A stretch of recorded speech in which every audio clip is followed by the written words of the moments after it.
आज हम लोग इस क्लास में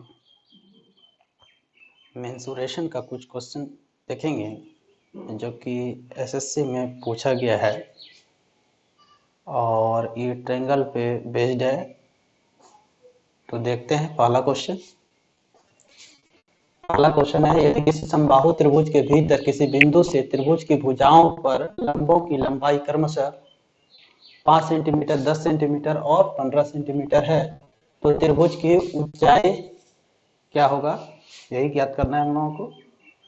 तो समबाहु त्रिभुज है,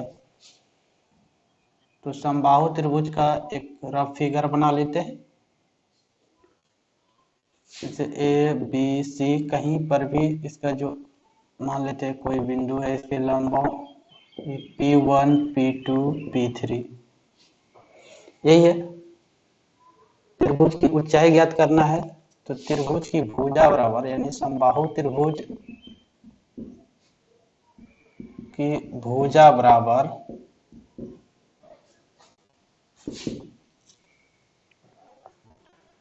ये हो जाता है आपका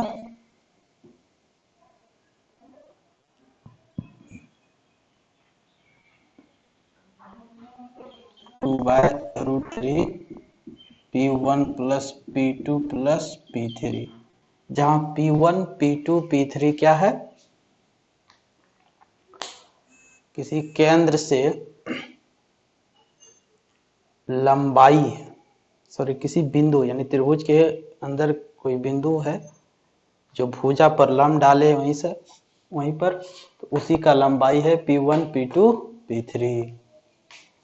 तो भुजा यानी ए, अगर इसको ए कंसीडर कर लें तो 2/√3 P1 का मान 5, P2 का मान 10 और इसका मान कितना होगा 15। अब इसको सॉल्व करते हैं, कितने के बराबर हो जाएगा ये 30 60√3 यही होगा। और त्रिभुज की ऊंचाई h बराबर क्या जानते हैं हम लोग, √3/2 इंटू ए, √3/2 इंटू ए का मान √3 कैंसिल, तो कितना हो गया 30। इसलिए आंसर कितना हो जाएगा, इसका आंसर हो जाएगा 30। तो आप लोग याद रखिएगा इसको 30।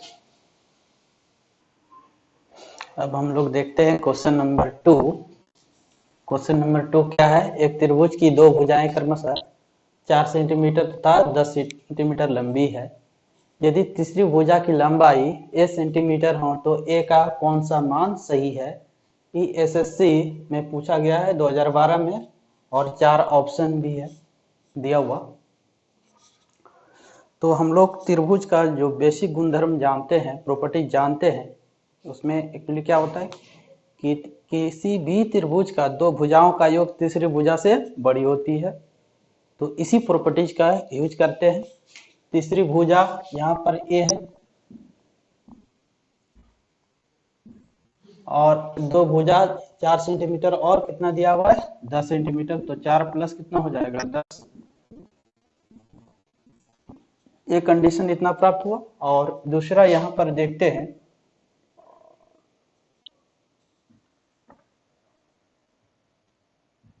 जैसे 4 प्लस ए, इसका भी मान 10 से बड़ा होगा। किन्हीं दो भुजा का योग तीसरी भुजा से क्या होती है, बड़ी होती है। तो यहाँ पर देखते हैं तो a ग्रेटर देन कितना हो जाएगा 6, यानी a का मान 6 से बड़ा होगा और 14 से छोटा होगा। तो दोनों को कंबाइन करके अगर लिखें तो a का मान 6 से बड़ा है और 14 से छोटा है। a greater than 6 and less than 14। फिर से एक बार समझा देते हैं। हम लोग जानते हैं कि त्रिभुज के किसी दो भुजा का योग क्या होता है, तीसरी भुजा से बड़ी होती है। तो एक तीसरी भुजा ए है, यहाँ पर दो भुजा का योग 4 + 10 इससे बड़ी होगा। तो एक कंडीशन यहाँ प्राप्त हुआ। अब दो भुजा ले लिए 4 और ए को, तो इसको तीसरी भुजा मान लिए, तो तीसरी भुजा से बड़ी होती है दोनों का योग। तो दो कंडीशन प्राप्त हुआ। दोनों को कंबाइंड कर दिए तो यहाँ प्राप्त हुआ a greater than 6 and less than 14। तो कौन सा ऑप्शन हो जाएगा? ऑप्शन नंबर डी हो जाएगा। अब हम लोग क्वेश्चन नंबर 3 देखते हैं। त्रिभुज एबीसी सी पर समकोण वाला एक समकोण त्रिभुज है और P उसके शीर्ष से AB पर बने लंब की लंबाई है।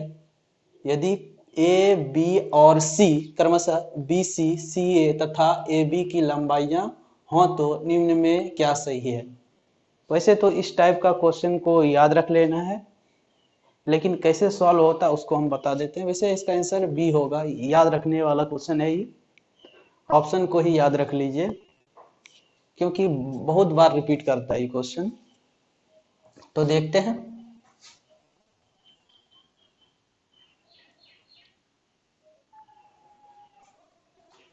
ए बी, क्योंकि सी पर समकोण है इसलिए यहाँ पर सी पर समकोण दिए। A B C, B C को ए डिनोट कर रहे हैं, यानी ए बी पूरा सी, और इस पे जो लंब है वो क्या है? पी, यही है। और एक चीज यहाँ पर स्पष्ट कर देते हैं कि त्रिभुज का आधार उस भुजा को कहते हैं जिस पर लंब डाला जाता है। तो जिस पर लंब डाला जाता है उसको हम लोग क्या कहते हैं? त्रिभुज का आधार बोलते हैं। तो यहाँ पर त्रिभुज का क्षेत्रफल, एरिया ऑफ ट्रायंगल ABC 1/2 आधार गुना ऊंचाई, BC को आधार माने तो ऊंचाई कितना हो जाएगा? AC, तो 1/2 AB, यही हो जाएगा। अगर आधार हम लोग किसको मान लें, अगर यहाँ पर कोई पॉइंट D है, आधार मान ले AB को, तो लंब क्या हो जाएगा? CD हो जाएगा। तो अब एरिया ऑफ ट्रायंगल कितना हो जाएगा? ABC 1/2, AB का मान क्या है? C है, और इसका मान कितना है? P है, तो 1/2 CP। अब देखिए समकोण त्रिभुज है, तो समकोण त्रिभुज में पाइथागोरस थ्योरम यूज कर सकते हैं हम लोग। तो पाइथागोरस थ्योरम क्या हो जाता है? h square equal to P square plus B square होता है। तो h क्या होता है? h हाइपोटेनस होता है, p परपेंडिकुलर होता है, b बेस होता है। कहने का मतलब h कर्ण होता है, p लंब होता है, और b क्या होता है? आधार होता है। तो यहाँ पर c बराबर लिख सकते हैं square root of a square plus B square. तो यहाँ पर कैलकुलेट किए 1/2 square root of a square B square into p, इसको मान लिए 2। दोनों तो LHS देखिए दोनों का, तो एरिया ऑफ ट्रायंगल ABC है, इसमें भी एरिया ऑफ ट्रायंगल ABC है। तो फ्रॉम 1 and 2 कितना प्राप्त होगा? 1/2 AB 1/2 square root of a square plus b square into p। 1/2 cancel, दोनों साइड क्या करेंगे? वर्क कर लेंगे। दोनों साइड यहाँ पर वर्क करने पर क्या हो जाएगा? ये a square b square b square into p square, यही होगा। अब थोड़ा ऊपर मिटा लेते हैं, उसके बाद सॉल्व करते हैं।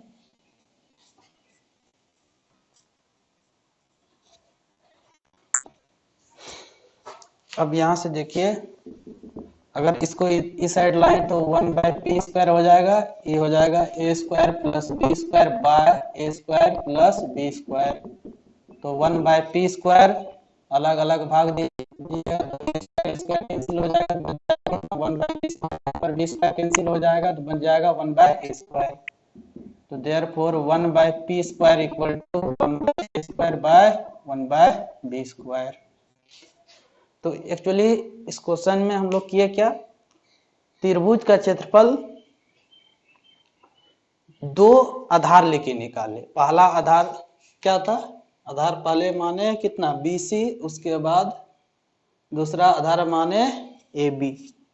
जब BC को आधार माने तो परपेंडिकुलर क्या हो गया, AC, और इसको अगर बेस माने तो इसका परपेंडिकुलर क्या हो गया, CD। तो पहला केस में हम लोगों को त्रिभुज का क्षेत्रफल कितना हुआ, 1/2 AB, और दूसरा केस में 1/2 CP। C क्या है, यहाँ पर कर्ण को रिप्रेजेंट कर रहा है, तो कर्ण का मान निकाल लिए, A² प्लस B²,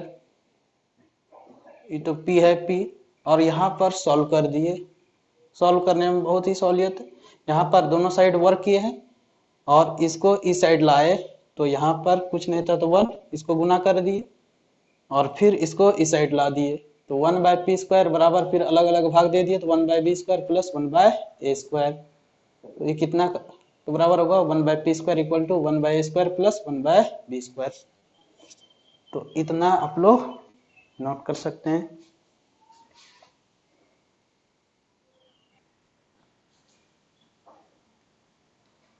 अब हम लोग क्वेश्चन नंबर 4 देखते हैं।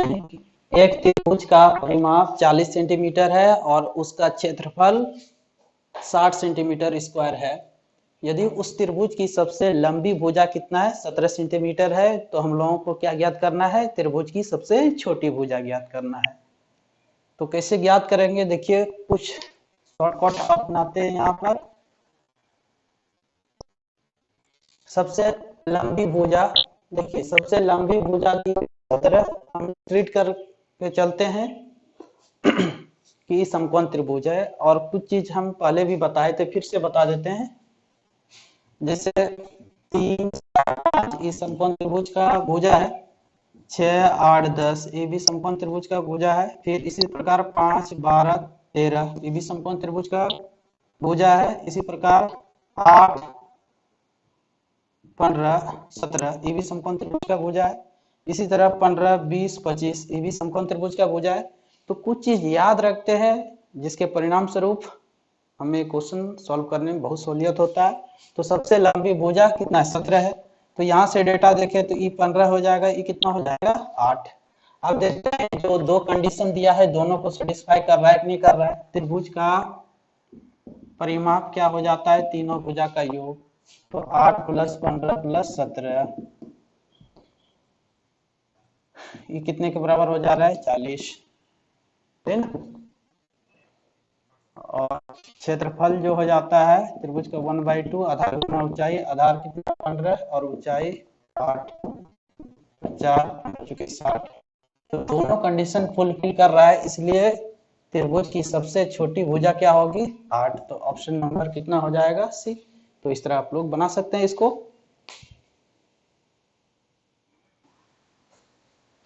अब हम लोग क्वेश्चन नंबर 5 देखते हैं। क्वेश्चन नंबर 5 क्या बोल रहा है, एक त्रिभुज की भुजाओं का अनुपात 3:4:5 है और त्रिभुज का क्षेत्रफल कितना है, 72 वर्ग यूनिट है, यहाँ पर दी हुई है। उस समबाहु त्रिभुज का क्षेत्रफल क्या होगा, जबकि पिछली त्रिभुज के परिमाप के बराबर है।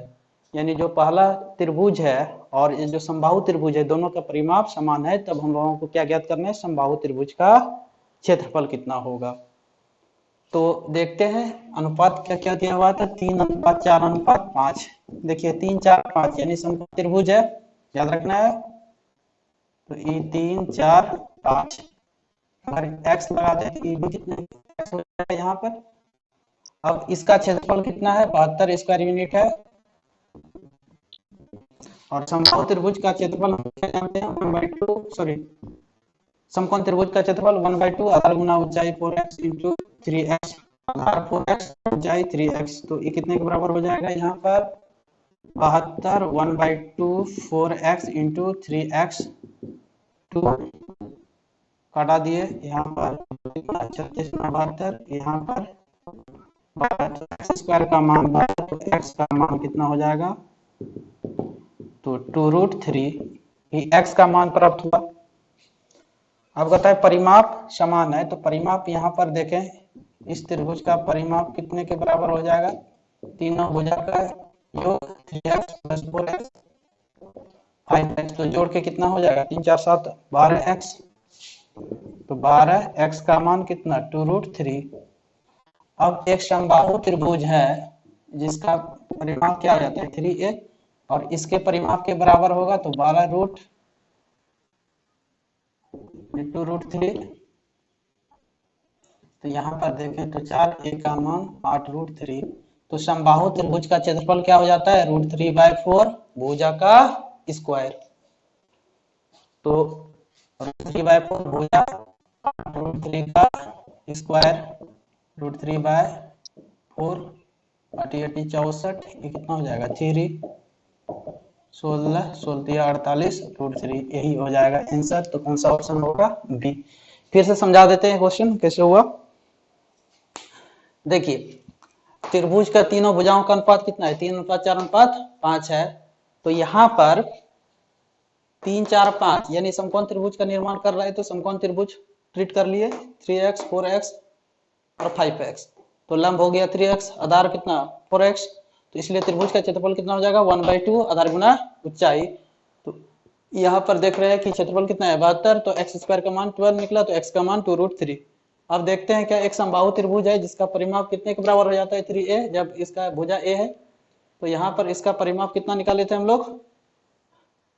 12 × 2√3। यहाँ से a का मान निकाल लिए 8√3। और समबाहु त्रिभुज का क्षेत्रफल क्या होता है? √3/4 भुजा का स्क्वायर। यहाँ पर कैलकुलेट कर लिए तो कितना हो गया?